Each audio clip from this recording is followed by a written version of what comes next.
Paskah dimaknai sebagai sebuah momen ketika Tuhan Yesus menggenapi karya penebusannya di kayu salib, mati, dan bangkit kembali. Paskah membuat kamu berpikir kalau dosa kita pasti ditebus. Namun, apakah kamu yakin bahwa Tuhan benar mati untuk kamu? Atau sebenarnya Paskah itu tidak ada karena ternyata Tuhan tidak benar-benar bangkit?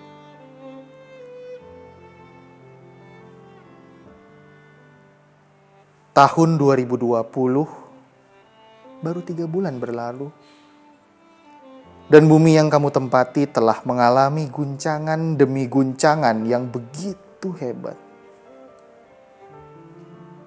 Kebakaran hutan di Australia seolah menjadi api yang menyulut serangkaian bencana besar yang kita hadapi.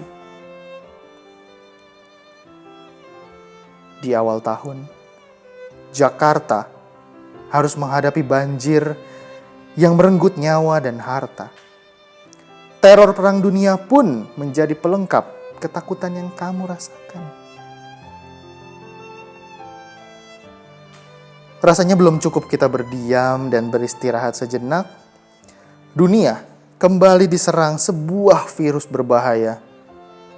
Virus yang mewabah. Virus ini tidak hanya menggerogoti tubuh, tetapi juga ekonomi.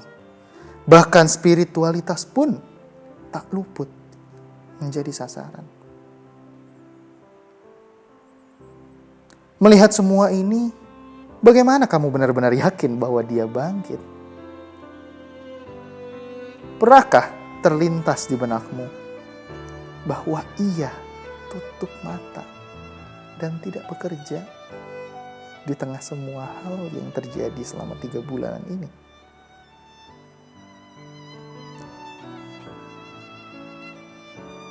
Takut, gelisah, dan ragu menjadi fokus dalam hidupmu. Permasalahan yang tak kunjung usai memunculkan pertanyaan. Mau sampai kapan kayak gini?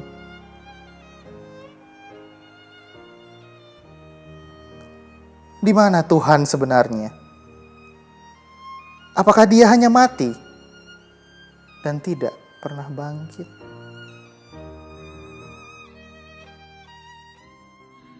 Teman-teman, kita mengenal sebuah sosok bernama Horatio G. Spafford. Seorang anak Tuhan yang seringkali namanya disebut, disaksikan di berbagai macam persekutuan dan kebaktian atau ibadah. Kisahnya tentang iman Horatio kepada Tuhan begitu menginspirasi kita semua. Dikala hidupnya penuh dengan bencana, musibah, bahkan harus mengalami kedukaan ditinggal 4 orang anaknya dalam sebuah kecelakaan, Horatio tetap mampu membuktikan imannya kepada Tuhan lewat sebuah lagu yang sampai sekarang kita kenal dengan baik. Teman-teman, kalau kita pikirkan lagi, sepertinya apa yang dialami oleh Horatio kala itu hampir sama seperti yang kita alami sekarang ini. Bencana demi bencana kayaknya gak berhenti-berhenti menghampiri kita dari awal tahun 2020 sampai hari ini.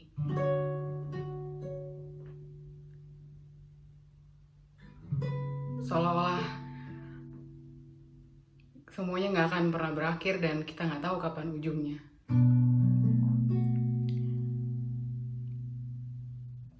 Jika menghadapi cobaan ini,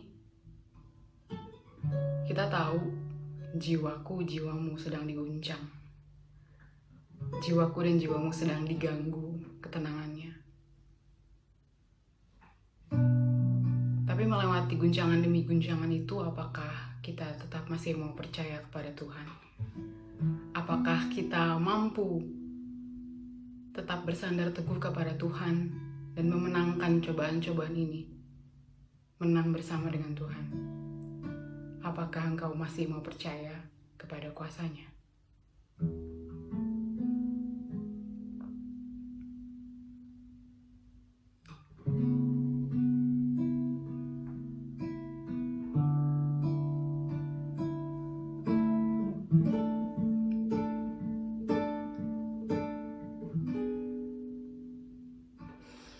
Kendati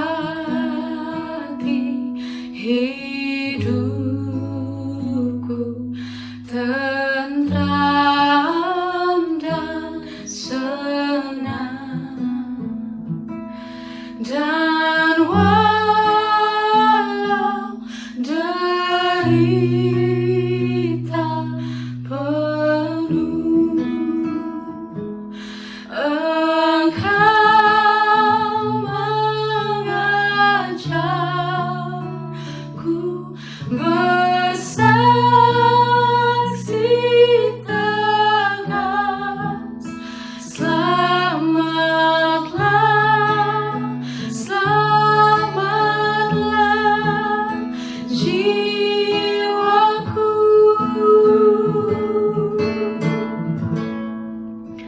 Selamatlah, selamatlah jiwaku, jiwaku. Selamatlah, selamatlah jiwaku.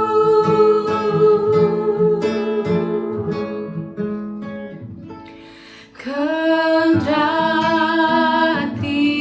pun susah terus menekan, dan iblis kerap menyerbu, Tuhanku memilih anaknya tetap. Selamatlah, selamatlah jiwaku.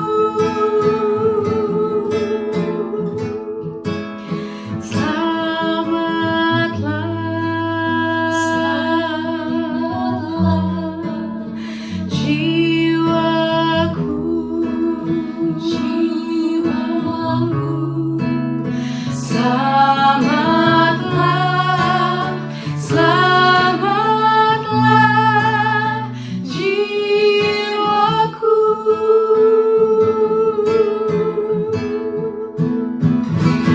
When peace like a river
sekarang ini emang saat-saat yang sulit dan tidak mudah untuk kita mengerti, gak mudah untuk kita cerna.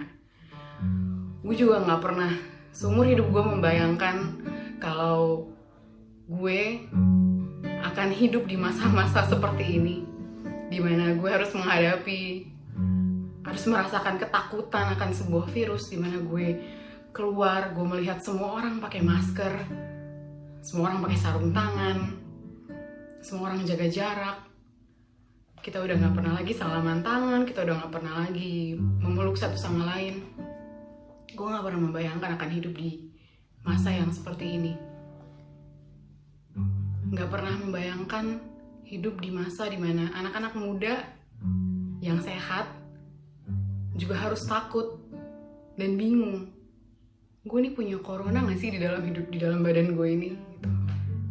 Apalagi teman-teman yang harus kerja, keluar rumah, ketika pulang mau meluk keluarganya gak bisa karena dia takut akan menularkan virus itu ke keluarganya.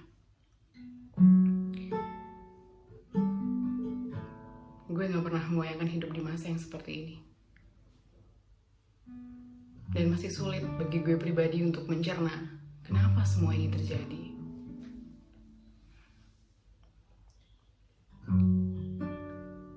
Tapi teman-teman, di tengah ketakutan yang gak bisa tergambar, di tengah kebingungan yang gak bisa kita ekspresikan, ada satu ketenangan yang selalu tersedia buat kita. Seperti ada tertulis pada Filipi 4 ayat 6-7. Katanya kayak gini: jangan khawatir akan apa yang ada di masa depanmu. Jangan takut. Tapi bawalah semua kekhawatiranmu di dalam doa dan permohonan kepada Tuhan, dengan diiringi dengan ucapan syukur. Karena damai sejahtera yang dari Allah sendiri itu melampaui segala akal manusia, melampaui segala batas pemikiran manusia. Dan damai sejahtera itulah yang akan mengiringi kita melewati hari-hari ke depan yang kita gak tahu bakal kayak apa. Melewati hari-hari ke depan yang kita gak tahu nih bulan depan akan ada kejutan apa lagi buat kita.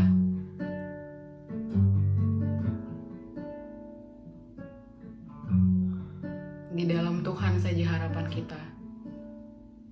Hanya di dalam perlindungannya saja kita boleh tetap kuat dan teguh menjalani hari-hari. Tuhan gak pernah janji kalau langit selalu biru.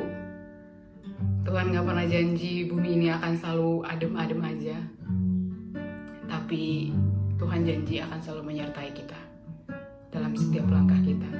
Kapanpun itu, dimanapun itu, serahkanlah hidupmu kepadanya dan tetaplah bersandar kepada kuasa Tuhan.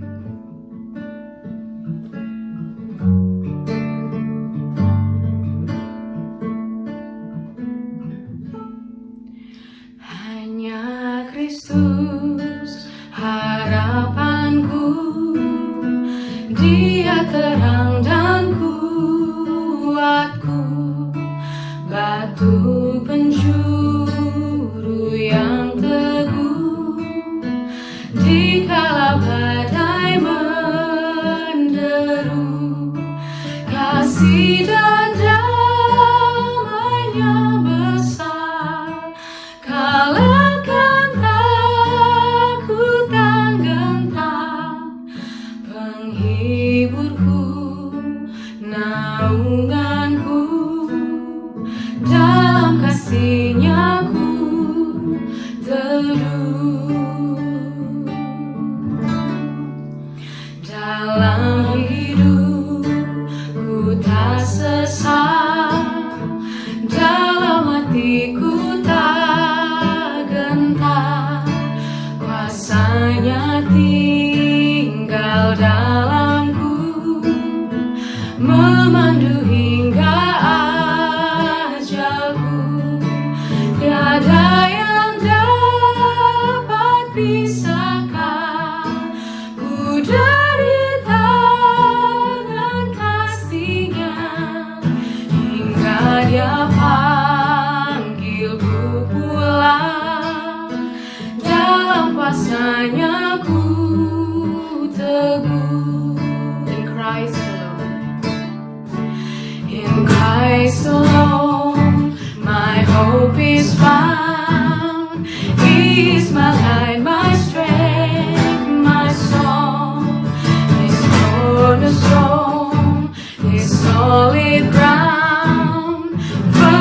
the fiercest drought and storm.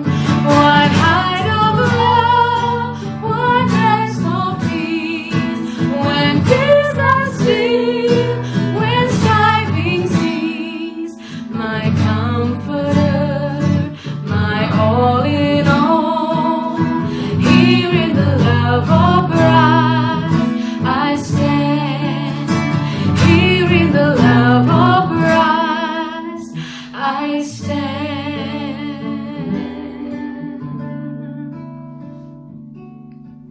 Shalom, teman-teman YIC dimanapun kalian berada.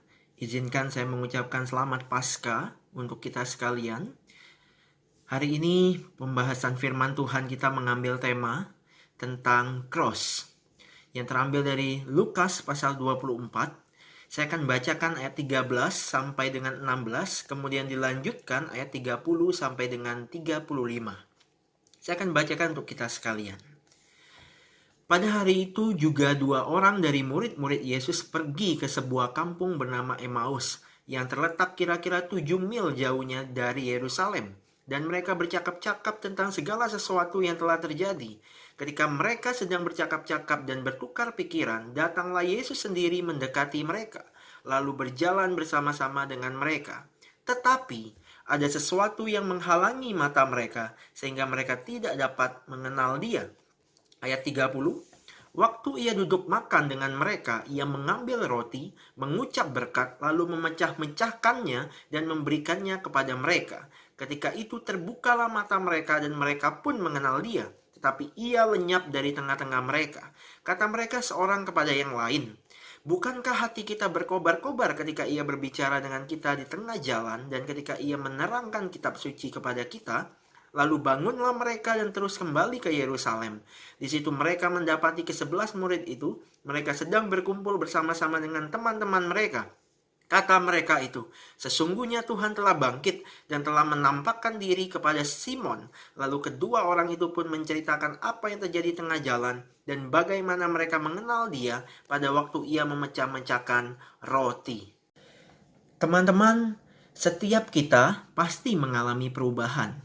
Contohnya, kita mengalami perubahan fisik, kita mengalami perubahan karir, bahkan mungkin mengalami perubahan tentang kehidupan kita, beberapa aspek kehidupan kita.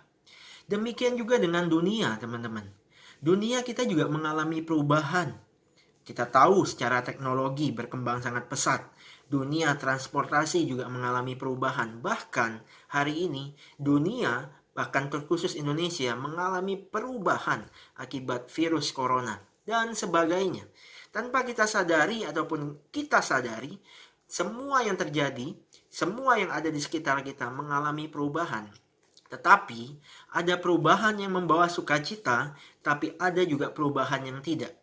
Tidak bisa dipungkiri, teman-teman, beberapa perubahan itu justru mendatangkan kegalauan seperti yang terjadi saat ini.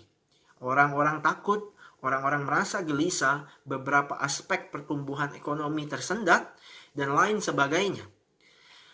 Perubahan dapat mendatangkan sukacita, tapi juga kegalauan. Demikian juga yang terjadi dalam kisah perjalanan di Emmaus, teman-teman. Kisah ini terjadi tidak lama setelah Yesus mati dan bangkit, yang membuat banyak orang gempar. Ada beberapa perubahan yang terjadi dalam diri murid-murid yang mendatangkan kegalauan. Yang pertama, murid-murid Yesus yang sebelumnya bersama Yesus berubah harus melihat Yesus ditangkap dan disalibkan. Itu kegalauan yang pertama.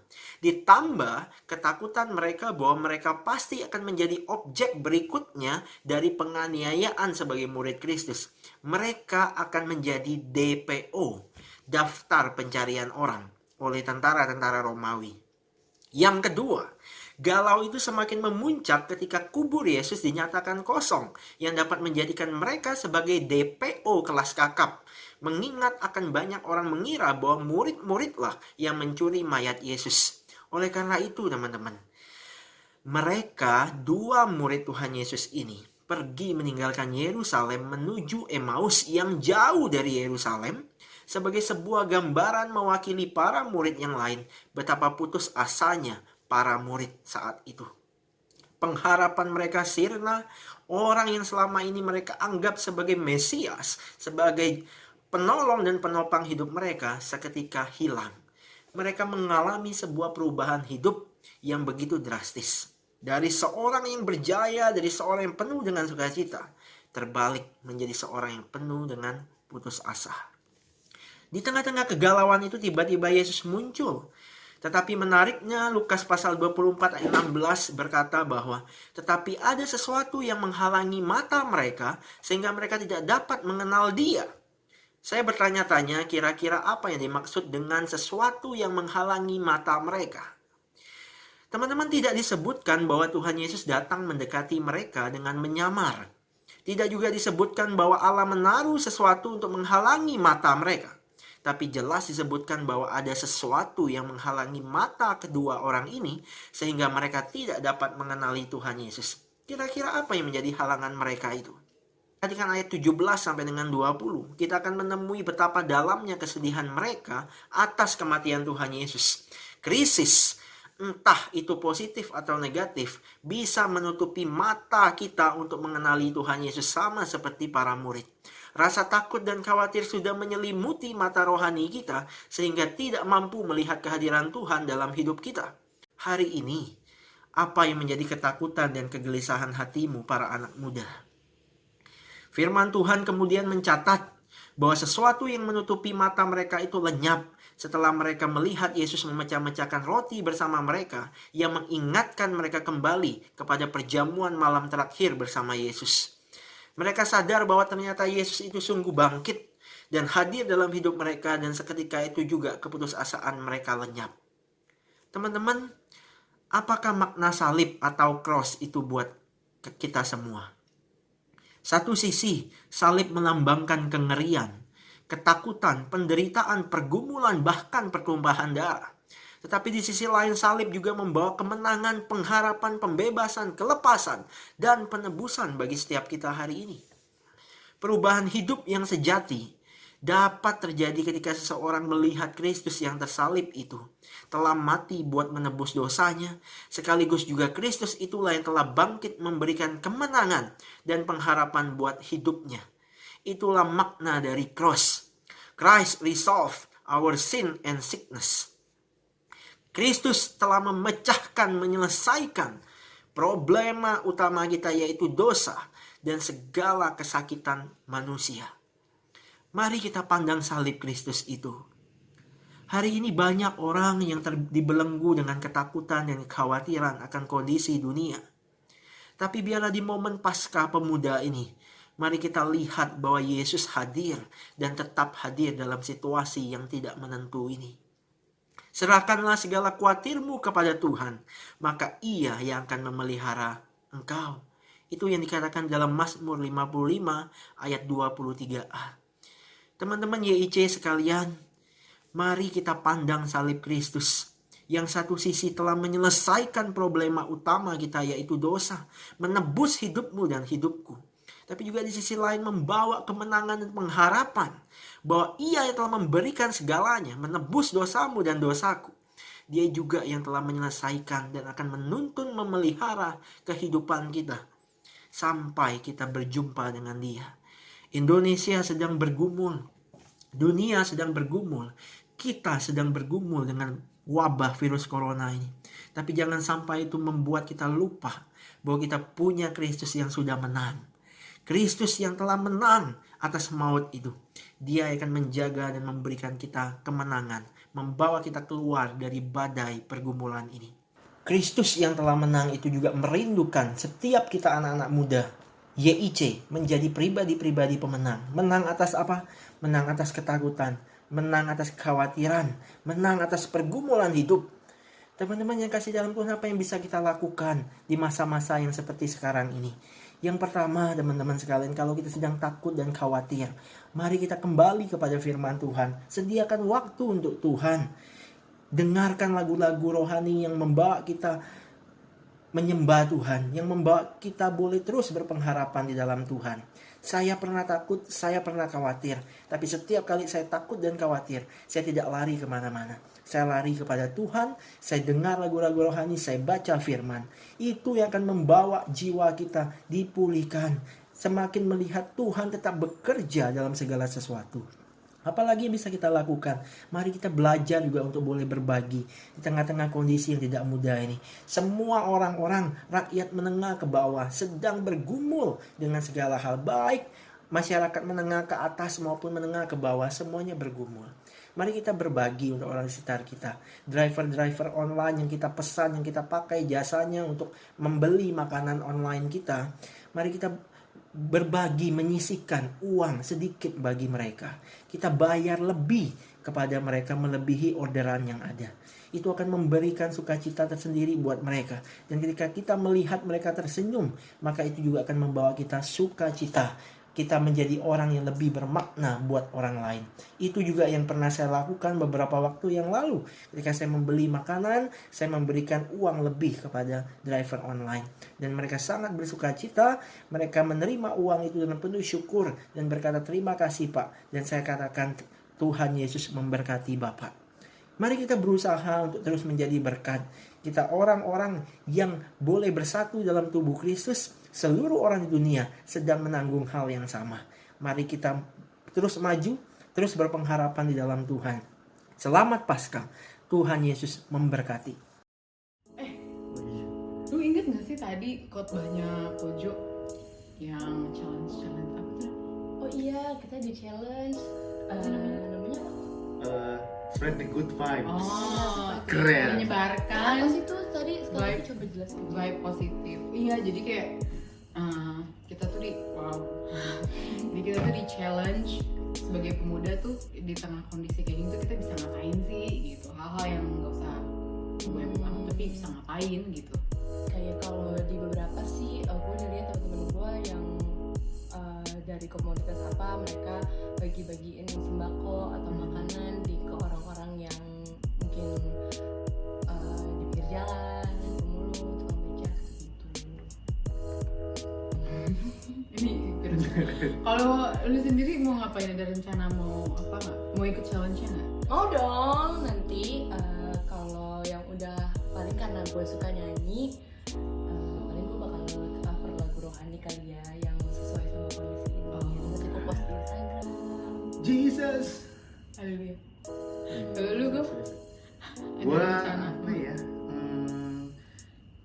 Kayaknya hal terbaik untuk membantu negara saat ini sebagai pemuda dan sesuai dengan passion gue adalah tidur di rumah sih. Bagus. Rebahan. Stay at home. Rebahan. Kapan lagi lo bisa membantu dunia ini lebih baik hanya dengan tidur? Gak ada yang lebih susah daripada itu kan? Kayak easy banget. Jadi Selamat. nanti gue paling akan ngerekam gue tidur sih.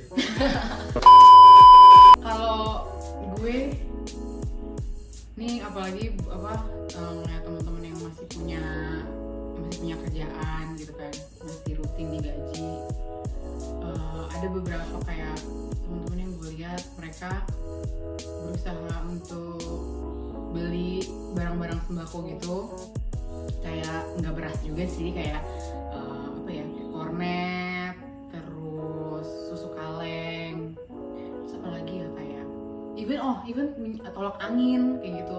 Terus kayak mereka kumpul tolak angin yang kayu putih gitu, mereka kumpulin, dibikin paket-paket kertas gitu, terus kayak mereka ngebagiin sembari mereka jalan gitu ke kantor atau kayak gimana. Ngeliat biasanya sih kalau dengar cerita-cerita temen sih biasanya mereka targetin yang ke yang tua-tua dulu gitu loh, yang bener-bener hopeless, nggak punya tenaga, kayak emang nunggu orang datang gitu, dia nggak bisa ngejar sendiri kayak gitu.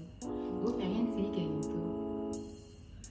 Banyak banget yang bisa kita lakuin di tengah-tengah keadaan kayak gini untuk membantu sekitar.